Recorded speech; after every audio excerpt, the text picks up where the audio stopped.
மத்திய அரசின் அமைச்சரவை இன்று மிக அவசரமாக கூடி ஒரே நாடு ஒரே தேர்தல் என்ற முடிவை மேற்கொண்டிருப்பது மிகுந்த வியப்பை அளிக்கிறது.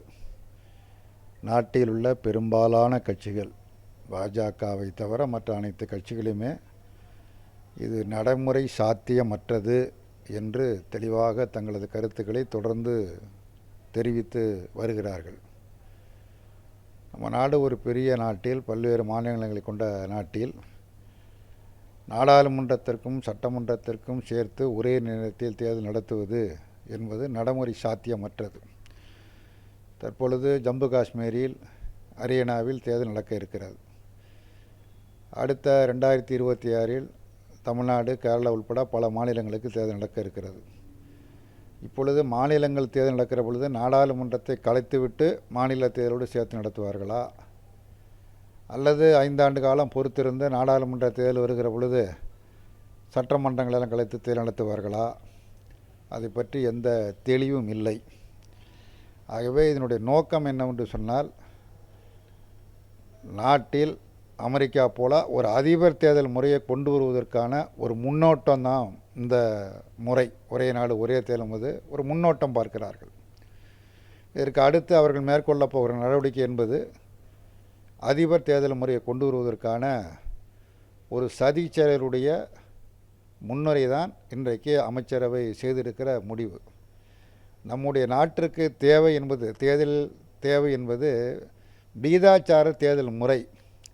அந்த முறையை கொண்டு வர வேண்டும். அப்பொழுதுதான் சிறிய கட்சிகள் பெரிய கட்சிகள் என்கிற வேறுபாடு இல்லாமல், சின்ன மாநிலங்கள் பெரிய மாநிலங்கள் என்ற வேறுபாடு இல்லாமல், அனைத்து அரசியல் கட்சிகளுக்கும் நாடாளுமன்றத்தில் சட்டமன்றத்தில் பிரதிநிதித்துவம் பெறுவதற்கான வாய்ப்பு உருவாகும். இந்த தேர்தல் சீர்திருத்தத்தை கொண்டு வருவதற்கான முயற்சிகளை மேற்கொள்ள வேண்டும். தேர்தல் சீர்திருத்தம் குறித்து ஏற்கனவே இந்திரஜித் குப்தா அவர்கள் உள்துறை அமைச்சராக இருந்த பொழுது ஒரு விரிவான அறிக்கையினை தந்திருக்கிறார். அந்த அறிக்கையை பரிசீலித்து அதை நிறைவேற்றினால் நமது நாட்டினுடைய தேர்தல் ஒரு ஜனநாயக முறையில் நடப்பதற்கும், ஜனநாயக முறையில் வேட்பாளர்கள் தேர்வு செய்யப்படுவதற்கும் ஒரு பெருமளவுக்கு உதவி செய்யும் என்பதுதான் யதார்த்தமான உண்மை. இன்றைக்கு ஒன்றிய அமைச்சரவை எடுத்திருக்கிற முடிவு என்பது ஒரு எதேச்சகரமான முடிவு, ஜனநாயகத்திற்கு விரோதமான முடிவு.